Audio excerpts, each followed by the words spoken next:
Merci. Alors, cet après-midi, on a véritablement pris le parti d'avoir une après-midi de travail qui soit plus axée sur la mise en pratique. D'où cette volonté d'avoir une table ronde avec des professionnels qui vont nous parler véritablement de comment est-ce qu'ils ont été amenés à mettre en pratique de la justice restaurative. Et préalablement, en introduction, moi je vais vous proposer de vous parler de ce qu'on a pu identifier comme étant véritablement des points d'appui et des leviers pour optimiser ou en tout cas capitaliser cette mise en œuvre de la justice restaurative, parce qu'on le sait, passer d'une idée, de la théorie à la pratique, ça peut parfois être complexe, compliqué. On peut avoir affaire à un certain nombre de résistances. C'est quelque chose qui est naturel hein, dans le changement et dans le changement de posture professionnelle également. Donc ça nous semblait vraiment intéressant de pouvoir questionner en préalable et en ouverture ces éléments et pour examiner un petit peu comment est-ce qu'on pouvait mettre en œuvre de la justice restaurative dans les meilleures conditions possibles. Peut-être préalablement un tout petit mot pour vous dire de quelle place nous parlons aujourd'hui. Alors, Citoyens et Justice, un grand nombre d'entre vous le savent, mais d'autres peut-être pas. C'est une fédération nationale qui est composée d'environ 140 structures associatives qui sont présentes sur la quasi-totalité des tribunaux de grande instance en France et des associations qui interviennent dans le champ pré-sententiel, post-sententielles et qui mettent en œuvre des mesures socio-judiciaires à destination aussi bien des auteurs majeurs que des mineurs. Chez Citoyens et Justice, nous, véritablement, notre cœur de métier, c'est d'accompagner et de prendre en charge les auteurs d'infractions pénales. Nous en prenons en charge environ 350 000 par an, ce qui est quand même quelque chose d'assez important. Et il nous semblait donc à ce titre-là intéressant de pouvoir se questionner sur comment positionner et proposer de la justice restaurative à ce public particulier qui nous est confié par l'institution judiciaire.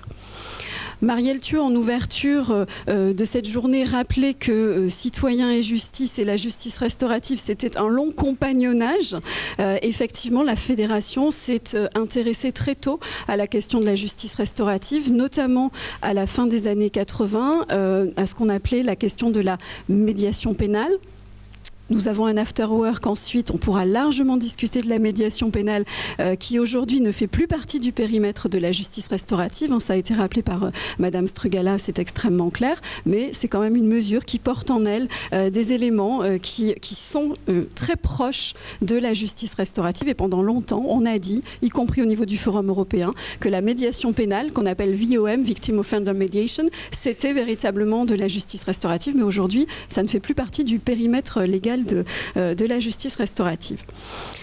Voilà, pour faire très bref, j'aurais beaucoup de choses à vous dire aussi sur les travaux de Citoyens et Justice, notamment sur les recherches-actions sur lesquelles on a pu être positionné, qu'on a mené, développé, mais vous trouverez toutes les informations sur le site internet de la Fédération, sur lequel vous avez un onglet spécifique où vous avez vraiment beaucoup d'éléments sur la question de la justice restaurative. Mais comme nous devons faire court et bref, je vais avancer dans mon propos. Alors, je vous le disais en introduction, notre souhait, c'était véritablement de vous exposer quels pouvaient être les points d'appui pour passer de la théorie, de l'idée, à la pratique. Et pour cela, nous avons repéré 3 grands points d'appui, en tout cas nous, des éléments qui nous semblent particulièrement intéressants. Nous avons tout d'abord les textes, plus particulièrement la circulaire du 15 mars 2017 dont Madame Strugala a parlé, mais je reviendrai sur des aspects très techniques et très pratico-pratiques, parce que cette circulaire constitue un levier qui est quand même intéressant pour pouvoir mettre en œuvre la justice restaurative. Madame Strugala nous annonçait un guide méthodologique aussi à venir. Ce sera également un soutien et une aide pour le déploiement de la justice restaurative. Autre levier fondamental, c'est le constat. C'est-à-dire, qu'est-ce qu'on a pu repérer dans les pratiques des associations que nous accompagnons dans la mise en œuvre de projets de justice restaurative et qui a permis finalement de déclencher une appétence, de permettre d'aller vers de la justice restaurative. Donc je vais aussi vous parler de ces constats-là.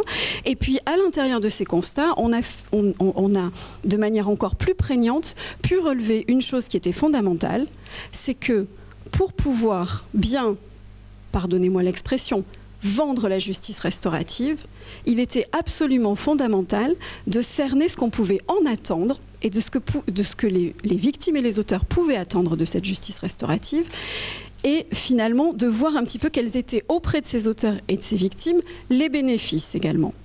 Voilà, donc je vais articuler mon propos autour de ces trois facettes parce que c'est l'articulation de ces trois éléments qui, de notre point de vue, constitue une optimisation de la mise en œuvre de la justice restaurative. La circulaire du 15 mars, donc effectivement, je le disais en introduction, Claire Strugala le rappelait également, ça constitue un socle, quelque chose sur lequel on peut s'appuyer. Et on ne peut que vous inviter à la lire de manière assez précise. Et dans cette circulaire, il y a un certain nombre de points qui sont abordés sur lesquels je vais revenir. Tout d'abord, on a cette question de la reconnaissance préalable des faits par l'auteur. Alors ça, c'est un point qui peut prêter à interprétation, on en discutait avec les intervenants cet après-midi. C'est vrai que quand on est juriste, la reconnaissance préalable des faits, ça veut dire notamment, en tout cas ça vient questionner quelque chose de l'ordre de la reconnaissance de la culpabilité. Bon. Dans la justice restaurative, on peut faire le choix, tout à fait, de parler autrement des choses et de travailler avec les personnes, notamment sur la reconnaissance d'une situation qui pose problème. Cette distinction, elle est importante et je vais l'illustrer. L'illustrer d'une de mes anciennes pratiques. J'ai eu, en tant que médiateur, à gérer une situation, à accompagner des auteurs et des victimes sur une situation de profanation de cimetière. Pour les mineurs et les parents de ces mineurs, puisqu'en l'occurrence c'était des mineurs, qui avaient finalement joué au football en attendant le bus scolaire dans le cimetière qui était juste en face du collège. Bon. Voir cette qualification pénale de profanation était quelque chose de particulièrement violent. Quand on est médiateur et qu'on va accompagner les personnes aussi par rapport à une reconnaissance d'une situation problématique, il faut pouvoir être en capacité de faire un tout petit pas de côté. Je suis juriste de formation, mais parfois il faut aussi savoir se détacher d'un certain nombre de choses pour dire, bon bah d'accord, vous ne reconnaissez pas cette qualification pénale. Mais est-ce que vous reconnaissez quand même qu'il y a eu une problématique qui est à l'origine de ce qui se passe et de la situation dans laquelle vous êtes aujourd'hui? Et ça, c'est vraiment quelque chose qui est fondamental parce que dans la mise en œuvre, finalement, d'une réponse de justice restaurative, on voit que rester purement figé sur une qualification pénale, ça peut empêcher d'aller plus loin dans le processus restauratif. Donc parfois, en tant que professionnel, il faut aussi savoir faire ce petit pas de côté.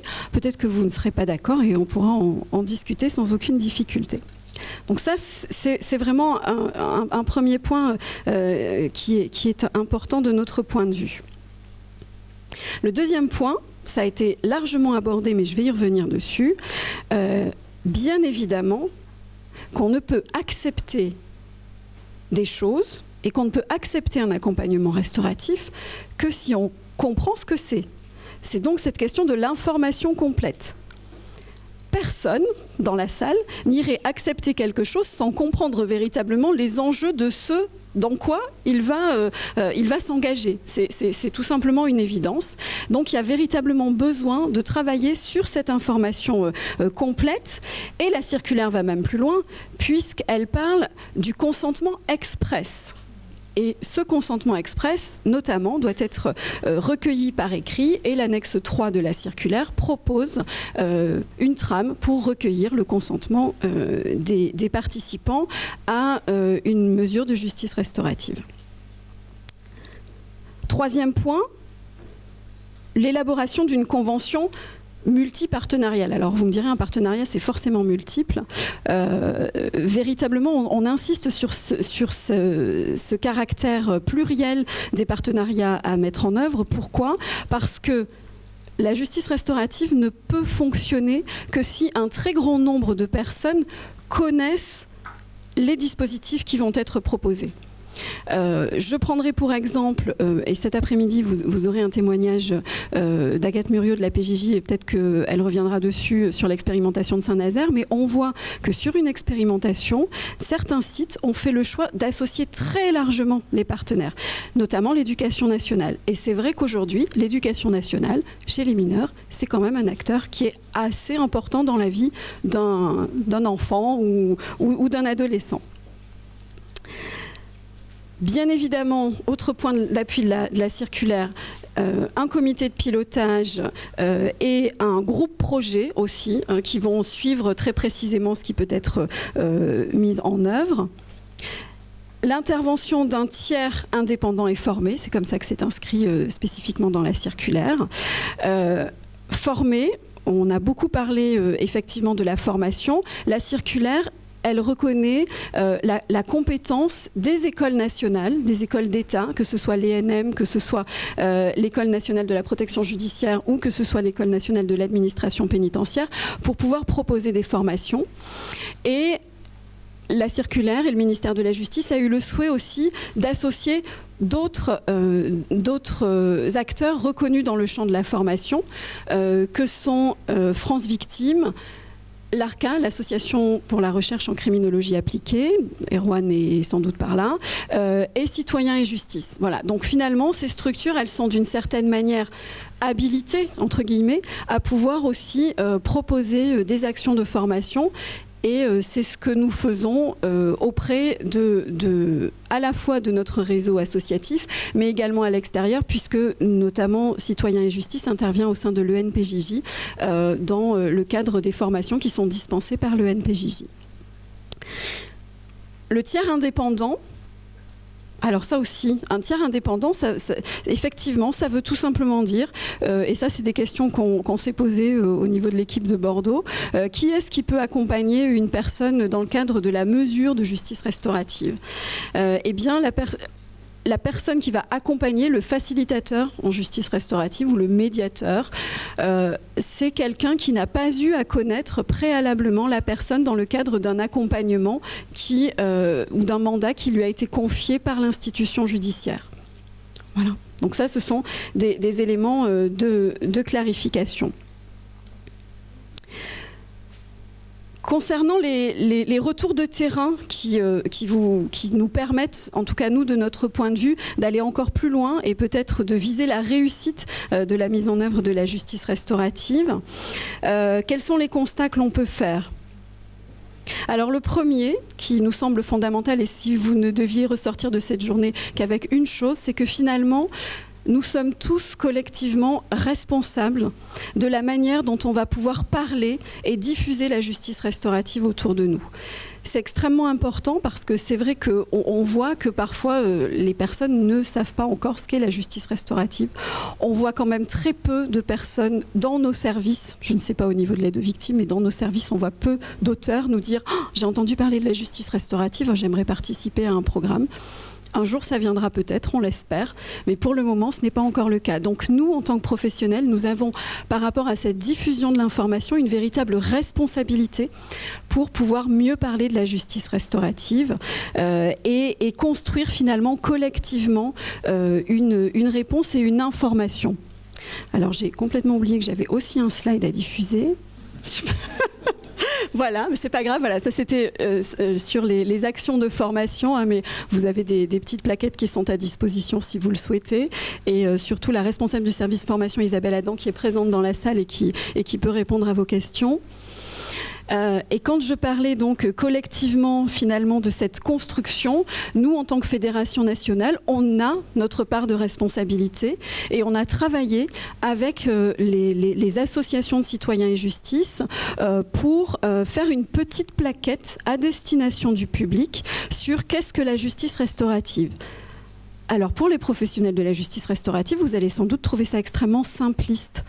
Mais parfois, il faut aussi être en capacité de proposer des choses très simples de manière à pouvoir parler de manière assez fluide. On a d'autres outils de communication pour les professionnels qui sont plus complets. J'en profite d'ailleurs pour dire que le ministère de la Justice a aussi sorti des plaquettes. Nous, on avait commencé ce travail avant que les plaquettes du ministère de la Justice ne sortent. Et Madame Muriot du bureau K2 de la DPJJ a porté des plaquettes. Elle se fera un plaisir de vous en mettre à disposition tout à l'heure. Voilà, donc ça fait partie de la construction collective. Et d'ailleurs, ça ne veut pas dire que parce qu'il y a une plaquette de présentation, on est obligé de s'y référer. C'est-à-dire qu'à Bordeaux, il y a aussi eu cette dynamique, c'est-à-dire que construire la communication autour de la justice restaurative, c'est quelque chose qui est très fédérateur aussi dans les équipes. Donc on peut s'appuyer sur comment est-ce qu'on va parler de la justice restaurative pour fédérer les équipes autour de soi et avoir par exemple un projet, comment est-ce qu'on va parler de ça à nos partenaires. Si vous le souhaitez, c'est à disposition sur le site de Citoyens et Justice. Hop. Non, je ne suis pas dans le bon sens. Ah non. Voilà, ça c'est l'autre partie de la plaquette de présentation, mais elle est disponible à l'extérieur et sur le site internet. Ah, là je vais un petit peu avant. Alors, bien évidemment, mais c'est important de le redire, les points d'appui pour la mise en œuvre réussie de la justice restaurative, c'est également la mobilisation de l'ensemble des équipes. C'est-à-dire que il ne suffit pas de parler juste à une personne ou à deux personnes. On sent que la dynamique collective, elle est absolument indispensable pour qu'un service, une équipe, s'empare véritablement de la question de la justice restaurative. C'est la même chose pour la formation, c'est-à-dire que si vous ne formez qu'une seule personne de votre équipe, avec un risque de turnover, que ce soit pour le secteur public ou pour le secteur associatif, vous pouvez vous retrouver dans une situation où lorsque la personne quitte le service, et ça arrive, eh bien, vous allez être en difficulté parce que la personne qui avait les compétences ne sera plus là pour porter la justice restaurative. Donc on invite également les services à aller se former de manière collective. Et puis dernier point, et je terminerai mon propos par cela, ce que l'on a constaté justement dans ce que l'on voit des pratiques des professionnels, on s'est rendu compte, c'est quasiment une évidence, mais c'est fondamental de le dire, que lorsqu'on cernait réellement quelles étaient les attentes des auteurs et des victimes, je vous le disais en introduction, et à quoi la justice restaurative répondait, alors ça permettait véritablement aux professionnels de mieux appréhender cette question de la justice restaurative. Donc, on a pu identifier différentes attentes, même si quand on rentre dans un processus restauratif, on ne sait pas forcément quelles seront les attentes des personnes, et il faut pouvoir se le dire, mais principalement avec un peu de recul, on se rend compte que pour les victimes, les principales attentes, ça va notamment être de comprendre. Et de comprendre à la fois ce qui s'est passé au moment de la situation problématique ou de l'infraction, si on veut parler comme des juristes, d'obtenir un certain nombre de réponses, parce qu'il faut quand même bien voir, et c'était dit également, et c'est absolument pas une critique, mais la justice pénale, son rôle, c'est de sanctionner l'auteur et de proposer une réparation à la victime. Et on peut difficilement aller au-delà de cet état de fait. Donc la justice restaurative, elle va venir apporter un complément finalement à ce que la justice pénale a comme limite, notamment pour l'obtention de réponses, parce qu'on se rend bien compte que les victimes, elles ont besoin d'avoir un certain nombre de réponses que le procès pénal ne leur a souvent pas fournies. Bien évidemment, rencontrer celui ou un autre, hein, si on est dans des rencontres indirectes, mais on y reviendra tout à l'heure, qui a causé le basculement de leur vie, exprimer leurs ressentis, leurs émotions, tant au moment du passage à l'acte finalement que sur ce qui a pu se passer ensuite. Ça, c'est vraiment quelque chose de fondamental. Exprimer de la colère, voire même des sentiments de vengeance. Je crois que le film que Katharina nous a diffusé ce matin en était une preuve criante. exprimer les répercussions de l'infraction sur la personne. C'est vraiment quelque chose qui est fondamental. C'est-à-dire qu'avant, la victime, elle était heureuse, joyeuse, elle sortait, elle avait une vie sociale, et puis aujourd'hui, c'est quelqu'un qui va être extrêmement fermé, qui ne va plus pouvoir s'exprimer, aller travailler, etc. Influer sur l'avenir de l'auteur, alors ça c'est quelque chose qu'on voit notamment de manière peut-être encore plus précise concernant les mineurs, puisqu'il peut y avoir, alors fantasmé ou pas, des victimes qui disent que finalement moi je vais aller parler à cette personne parce que peut-être que lorsque je lui aurai dit ce que j'ai besoin de lui dire, il ne recommencera pas. Alors est-ce que ça fonctionne, est-ce que ça fonctionne pas, c'est autre chose, mais ça c'est quelque chose que l'on voit aussi au niveau des attentes des victimes. Gérer la peur d'une éventuelle sortie de prison de l'auteur aussi, c'est quelque chose qu'on a pu voir apparaître. Pour les auteurs, finalement au niveau des attentes, c'est le fait de pouvoir proposer une forme de réparation, et une réparation qui là n'est pas une réparation financière. Dire des choses également qui n'ont pas pu être dites. Ah oui, alors ça c'est très important. Il faut quand même avoir conscience que lors du procès pénal, lors de l'audience, et c'est logique, l'auteur et son avocat peuvent tout à fait mettre en place des stratégies de défense.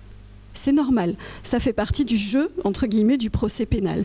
Et donc, il y a certaines personnes qui ne peuvent pas dire un certain nombre de choses lors du procès pénal, tout simplement parce que l'avocat a clairement dit que dans la stratégie, ça ne pouvait pas coller. Et ce n'est pas non plus un reproche vis-à-vis des avocats, c'est juste que dans le procès pénal, il y a des stratégies. Et puis les auteurs aussi nous disent souvent que l'inscription dans un projet de justice restaurative, ça permet de dire des choses de l'image que l'on a de soi, à la fois avant l'infraction et puis après l'infraction. J'imagine qu'il faut que je termine. Voilà. Donc au niveau des attentes, au niveau des... Et ce sera très bref. Voilà. Au niveau des bénéfices, pour les victimes, c'est une libération de la parole, une libération des sentiments, des réponses à des questions qui sont obsédantes, une réassurance également, et une capacité, ça c'est vraiment fondamental, une capacité à se projeter dans l'avenir. Finalement, la justice restaurative, elle va venir un petit peu décongeler une situation qui permet de se projeter dans un avenir. Et pour les auteurs, c'est une prise de conscience et une responsabilisation parce que on a quand même dans notre public d'auteurs des gens qui sont très sensibles à l'empathie et à la souffrance de l'autre. Heureusement que nous n'avons pas que des psychopathes. Ça leur permet... J'en parlais, de ressentir une empathie et puis peut-être de s'inscrire dans un processus ou de compléter un processus de désistance, donc qui est quelque chose qui s'inscrit dans un temps beaucoup plus long. Voilà pour ce que je voulais vous dire sur ces conditions d'une mise en œuvre réussie. Avant de laisser la parole à mes collègues, voilà, et puis je vous remercie de votre écoute.